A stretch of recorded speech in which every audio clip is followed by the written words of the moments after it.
Hello there, Rabbi. How are you doing this evening? I'm good. Good evening, Joe. One of the first things that I found attractive about Judaism was the idea of the Shabbat dinner, where the whole family sits down at least once a week, turns off the TV, says a few prayers, and talks to one another. So I think that's a great topic for our next How to Be a Jew in 30 Seconds or Less. What do you say? I think it's a great idea. When we look at the book of Genesis and we go through the creation, there was evening and morning day one.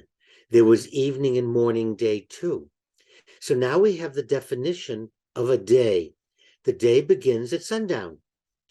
So I'd like to focus on not so much the day, but the sun setting. So it's Friday, the sun is setting. It's the beginning of the Sabbath. Even if we can't use an entire day, we all could set aside one evening meal once a week to get back in touch with each other. So as the sun sets on Friday, we light candles and we recite a blessing, a prayer. Blessed art thou, O Lord our God, King of the universe, who has commanded us to light the Sabbath lights. It's the beginning of time outside of time. I've now said we're going to turn off the TV. We're going to turn off our phones, our pads, our whatever they might be.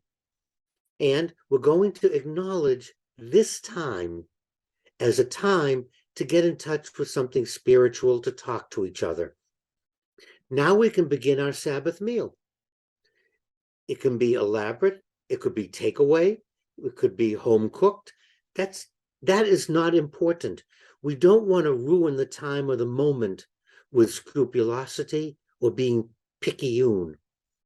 What we're doing is we're setting aside this moment, this meal, to be together as a family. Who had the worst day? Who had the best day? What happened to you today? We haven't had a chance to talk to each other all week. So for the next hour, 45 minutes, 2 hours, we're going to sit, we're going to eat, we're going to compare notes, we're going to get in touch with each other. No other requirements. You don't have to do anything. You don't have to, not do. You don't have to, putting all that aside, because that's not what the Sabbath is about. The Sabbath is about having a moment to be with the family, to talk about what happened. All we're asking is this one moment to acknowledge God, to acknowledge our family, and to discuss the week. The Sabbath. So there you go. Another way to be Jewish in 30 seconds. Sit down, have a meal, talk to one another, say a prayer, light a candle. That's the path. Thank you so much, Rabbi. That's great advice. I'm going to do that right now. And I hope everyone enjoys their moment out of time on Friday night for a little peace and quiet with the family.